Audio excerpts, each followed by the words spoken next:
Baik, perkenalkan nama saya Dinda Indraningrum. Hari ini saya akan menjelaskan mengenai uji beda grup, uji prasyaratnya, t-test, dan non-parametrik yang relevan.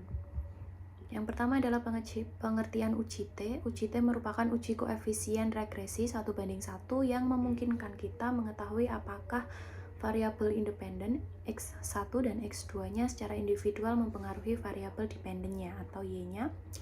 Berikut adalah tabel untuk kita dapat mengetahui uji apa yang akan kita pakai, baik dari statistik parametrik maupun non-parametriknya. Selanjutnya, yang pertama adalah one sample t-test, yakni uji rata-rata sampel untuk menguji bahwa rata-rata populasi mu sama dengan suatu nilai mu 0 terhadap hipotesis alternatif bahwa rata-rata atau rata-rata populasi mu itu sama dengan mu 0-nya. Lalu untuk asumsi uji T1 sampel ini adalah yang pertama, variabel terikatnya berdistribusi normal dalam populasi, dan yang kedua adalah data bersifat independen di mana skor satu peserta tidak bergantung pada skor yang lain. Lalu untuk rumus one sample t-test atau uji T1 sampel yakni sebagai berikut. T hitung sama dengan X bar dikurang mu 0 dibagi dengan S per akar N-nya. Selanjutnya untuk interpretasinya, yakni yang pertama untuk menginterpretasikan t-test terlebih dahulu harus ditentukan. Yang pertama adalah nilai signifikansi alfanya, lalu df atau degree of freedom itu sama dengan n dikurang k. Khusus untuk one sample t-test, df-nya sama dengan n-1. Lalu yang kedua adalah membandingkan nilai t hitung dengan t tabel, di mana t tabelnya sama dengan t dikali alfa per 2, di mana n dikurang 1.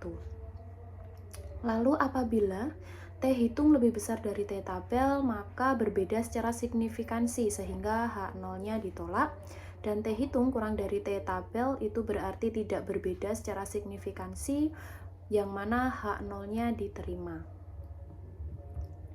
Selanjutnya adalah independent sample t-test. Uji ini untuk mengetahui perbedaan mean dua populasi atau kelompok data yang independen.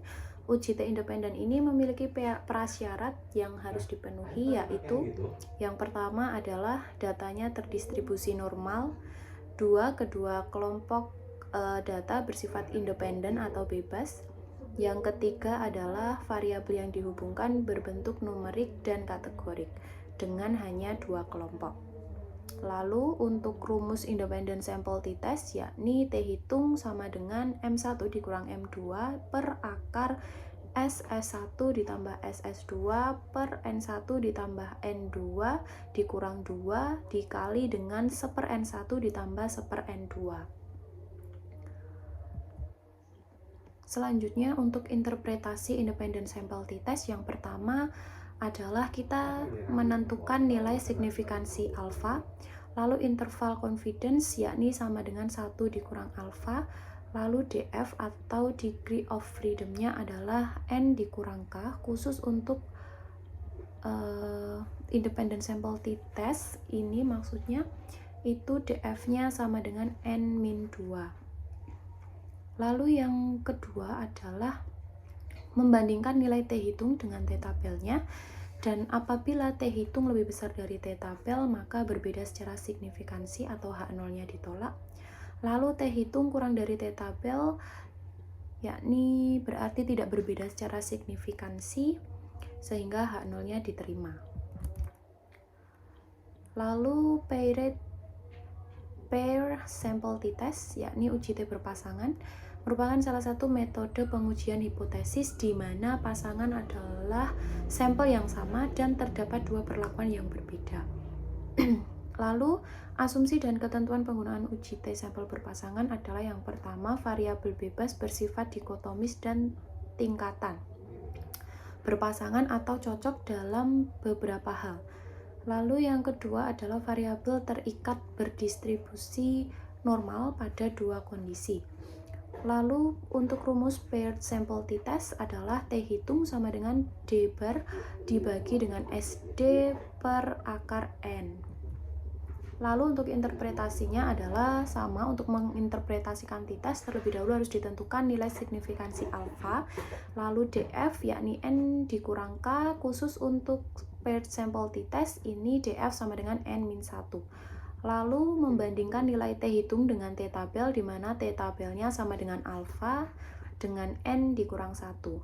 Lalu apabila t hitung lebih besar dari t tabel, berarti berbeda secara signifikansi, yang mana H0-nya ditolak, dan T hitung kurang dari T tabel itu berarti tidak berbeda secara signifikansi, yang mana H0-nya diterima. Lalu uji non-parametrik,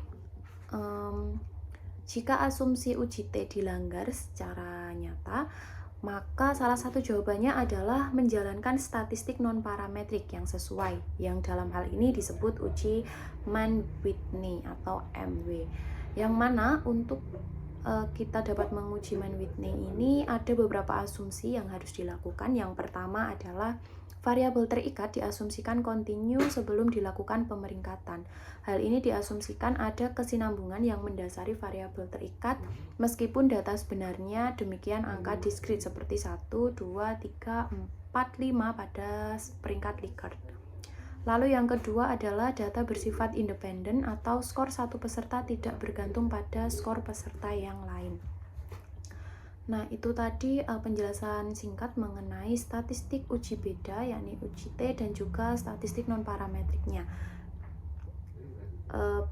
Terima kasih atas perhatiannya. Jika ada salah kata, saya mohon maaf. Terima kasih.